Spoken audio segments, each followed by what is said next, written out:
Olá, estamos começando mais um programa Café com Deus. Nós estamos aqui trazendo um pouco sobre esses dias finais, Sim. sobre o livro de Apocalipse. E antes de mais nada, os nossos agradecimentos, a nossa alegria, a nossa satisfação e a nossa honra de ter você. Já 4 anos, Marquinhos. Muito bom, né? Quase, daqui uns dias nós vamos fazer 4 anos. Né? E olha, as pessoas, a gente vê, né, pelo feedback que as pessoas nos dão, e esperamos estar contribuindo, né, na parte que nos cabe. Sim. E que as pessoas também, através dessas palavras, possam até mesmo, ainda que seja para aguçar apenas a curiosidade, não importa.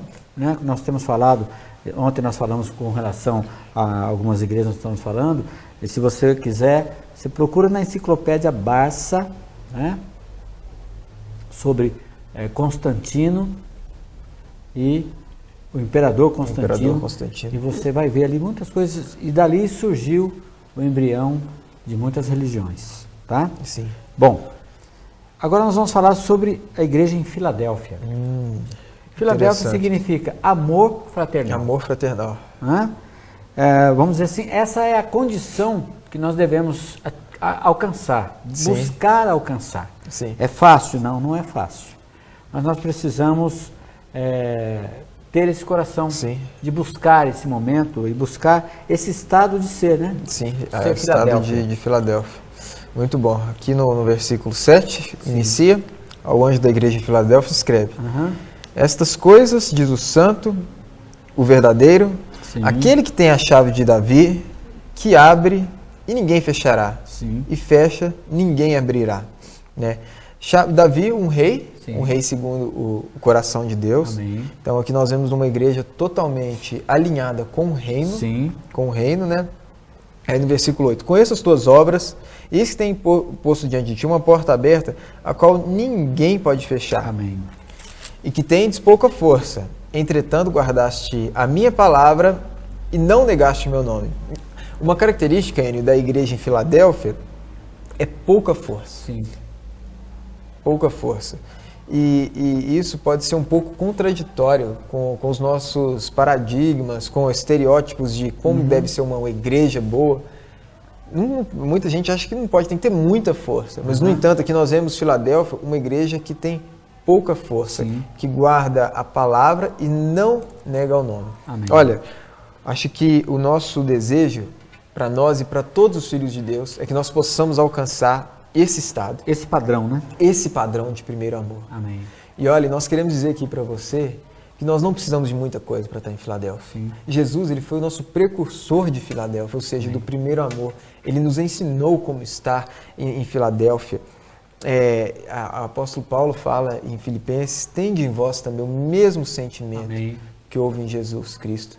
Né? Ele, como é que ele fala? Subsistindo em forma de Deus, não usurpou, não julgou como usurpação, como usurpação o ser igual a Deus. Amém. Eu quero tocar neste ponto. Jesus, o Filho de Deus, ele era Deus, ele não tinha pecado nenhum.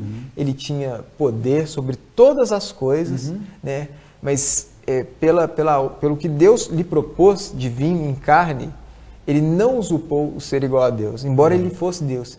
E por que muitas vezes nós nos achamos acima das coisas, melhores do que os outros, e queremos impor as coisas, queremos impor as nossas práticas? No entanto, nós precisamos, para estar em Filadélfia, ter o mesmo sentimento. Amém. E isso é uma coisa muito, muito fina, sutil, muito né? delicada e sutil. É muito sutil, é muito fácil a gente sair dessa linha de Filadélfia. E eu digo isso nas coisas que diz respeito a agradar o Senhor, a obra do Senhor.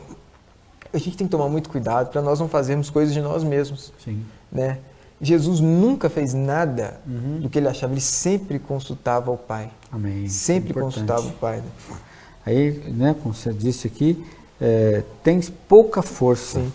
No meu modo de entender, essa pouca força é porque as igrejas alinhadas com esse pensamento não utilizam do status religioso, das grandes aglomerações que já têm ali formadas as suas as suas castas, né? Formado ali as suas classes Sim. de clérigos e leigos.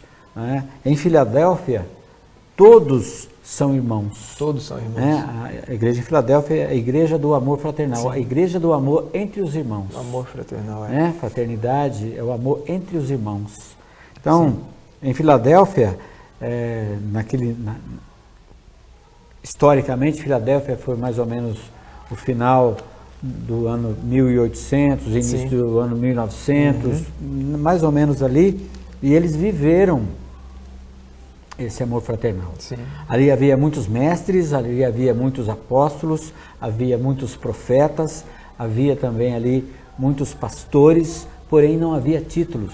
Sim, é verdade. Havia funções, Sim, muitas não funções, títulos. não títulos. Então, Né? você Os vê. irmãos não se intitulavam isso ou aquilo.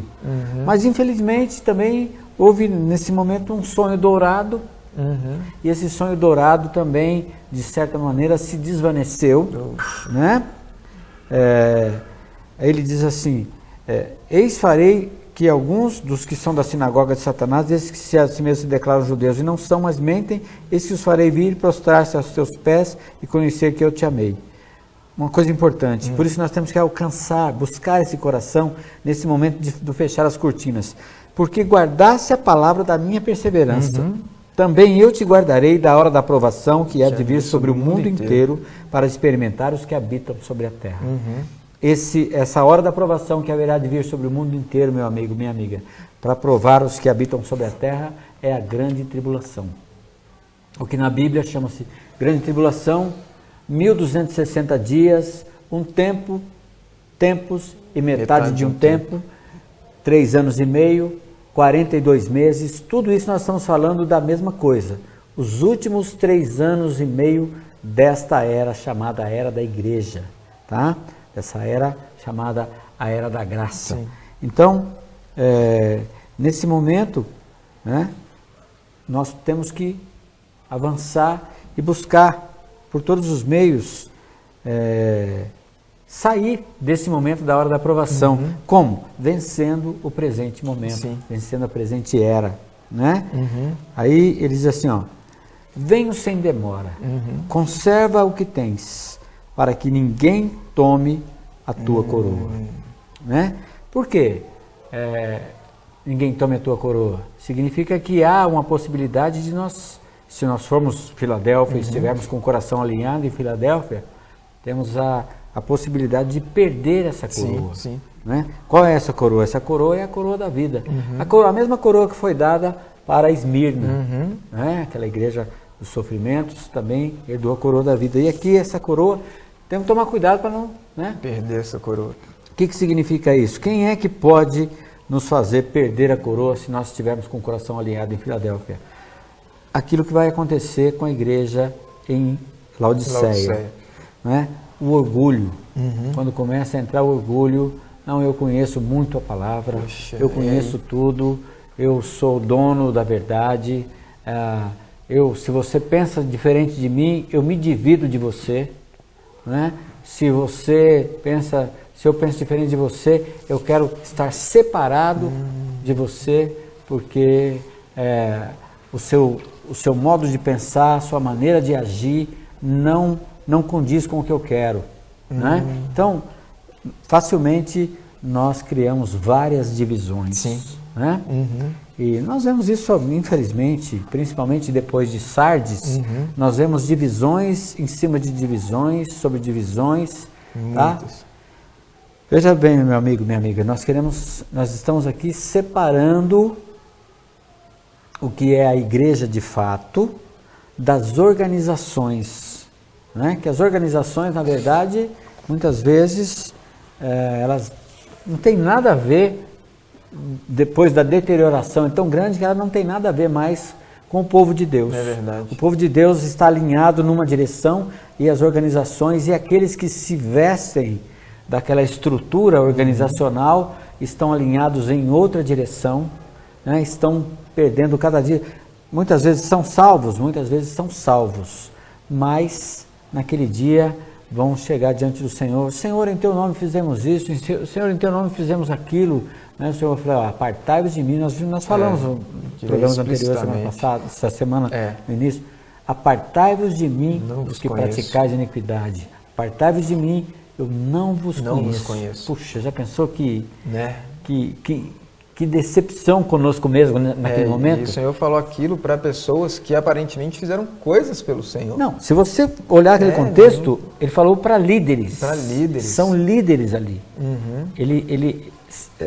Mateus 7, 21 em diante, ele está mostrando aqueles líderes que se intitulavam muita coisa, que queriam fazer muitas coisas e que usavam o nome do Senhor Jesus, que é poderoso mesmo e é para fazer. E, repito, meu amigo, Mateus 25, você vai ver essa passagem. Ele ceifa onde ele não plantou. Sim.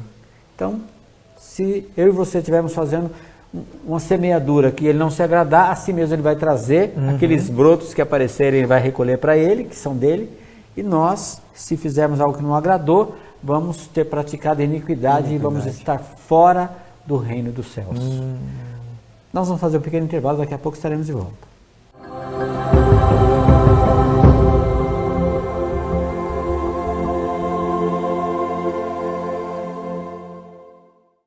Você que está precisando comprar, vender ou alugar seu imóvel, procure a Imóvel Imóveis. Aqui você encontra uma equipe treinada e com experiência no ramo imobiliário que irá cuidar dos seus negócios com muito carinho e honestidade.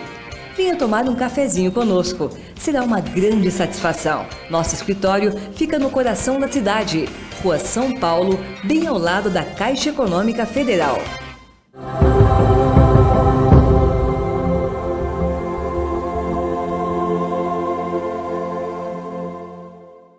Olá, estamos de volta, esse é o seu programa Café com Deus.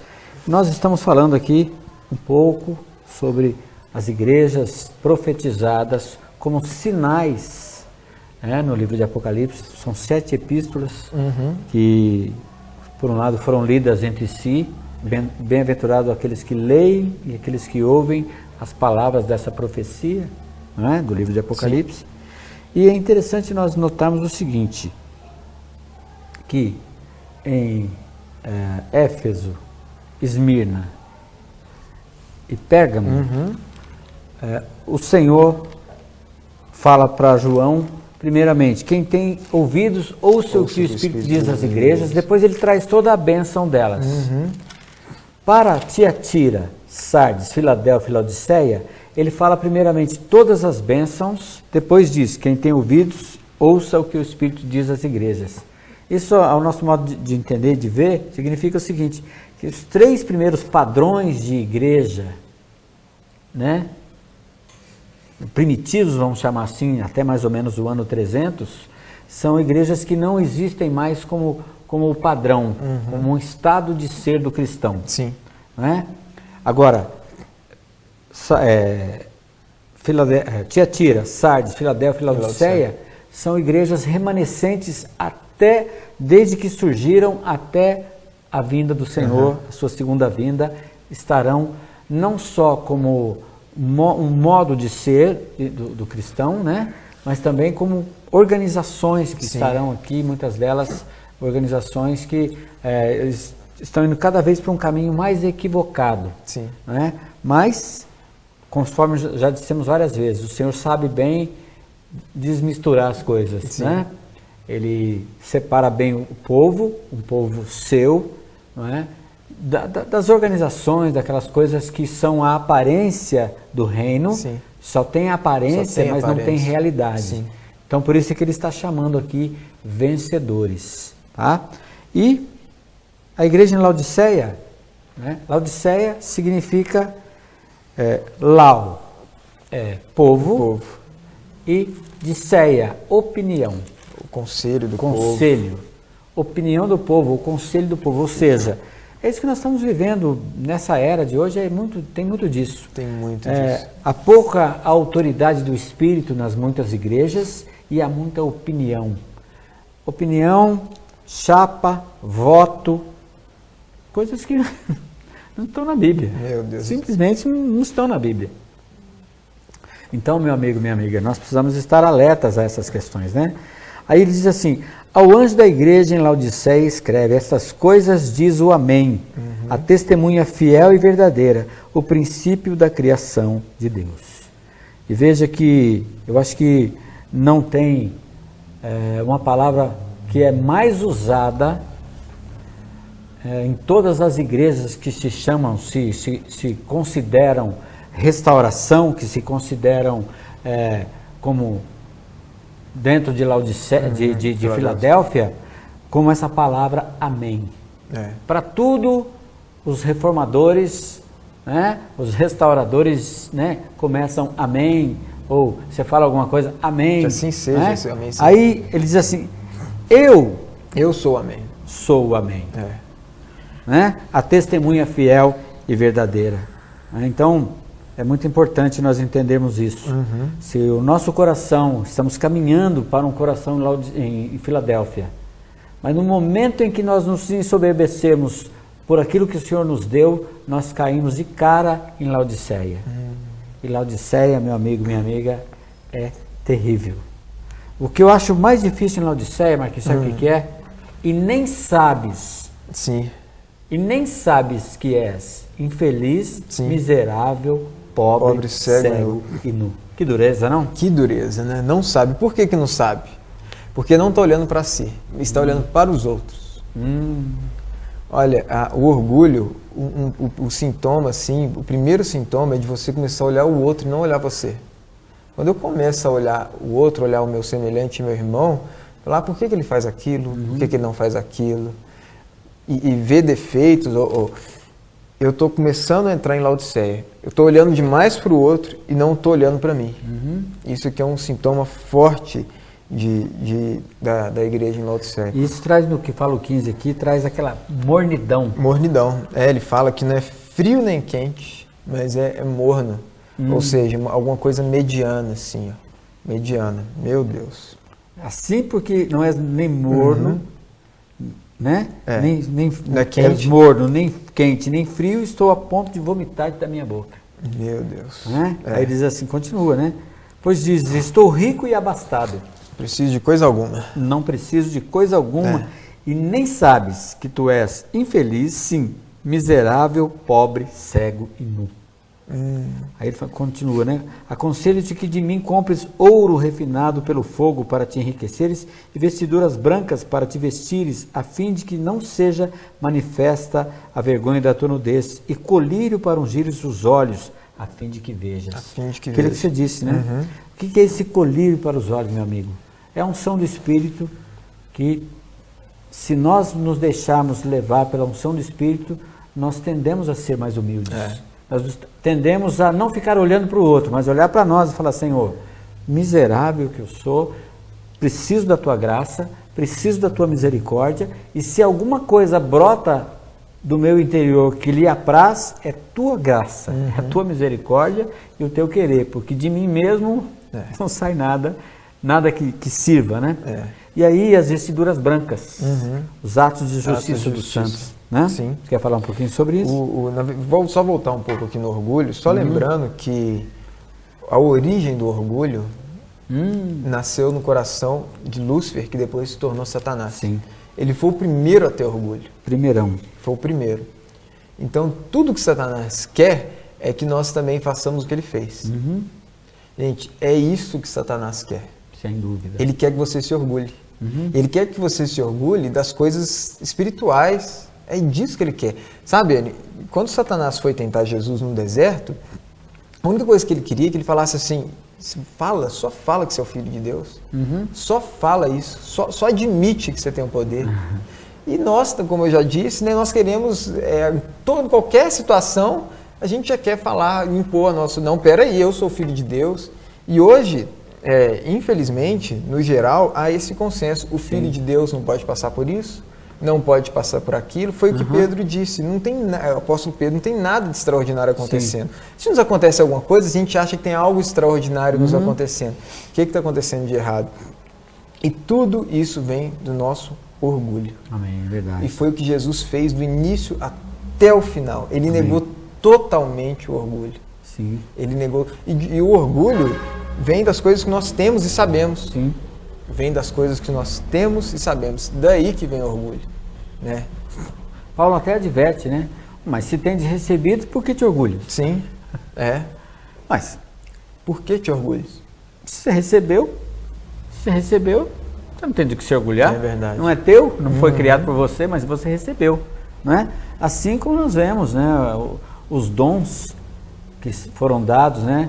Lá em Efésios 4, de 7 em diante, acho que ali no 11, ele fala sobre, né? Uns para apóstolos, outros para profetas, outros para evangelistas, outros para pastores e mestres. Aí, muitas vezes, nós nos orgulhamos e já não serve nem mais ser considerado um pastor. Não, pastor não, reverendo, por favor. Quer dizer, são orgulhos, são situações. Eu não vou nem dizer que essa pessoa não tenha mérito, talvez tenha muitos méritos para estar até muito mais acima disso. Mas, meu amigo, minha amiga, o orgulho é um negócio difícil. Porque o Senhor que deu os dons aos homens, e esses dons foram dados para a edificação do corpo, para o crescimento em amor, para a edificação do corpo de Cristo, num único ministério. Que ministério é esse? O ministério de estarmos sendo levados à Nova Jerusalém, a compormos um corpo de Cristo, não é? Sim. Porque a igreja é isso, meu amigo, a igreja é o corpo de Cristo. Aí pergunta, mas o que é o corpo de Cristo? O corpo de Cristo é a igreja, que não é, sempre dizemos que não é um amontoado de tijolos, que não são bancos enfileirados, que não é uma capelinha com a cruz em cima. A igreja é o povo santo de Deus, aqueles que são remidos no sangue de Jesus. Todos esses são a igreja.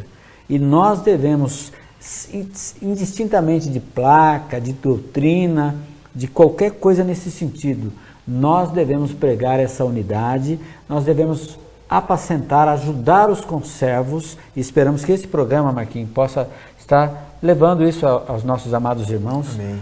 Ajudar os conservos a crescer, a amadurecer e herdar o reino, que sem vocês nós também não poderíamos ser aperfeiçoados. E sem nós vocês também não podem ser aperfeiçoados. É o corpo, o dedinho, a mão, todos são importantes. O cabelo, o nariz, a boca, é o corpo. Né? Nós estamos terminando o programa, Marquinhos, fazer uma oração. Senhor Jesus, Senhor, dá-me enxergar o teu propósito. Dá-me acertar no propósito do teu coração para essa era.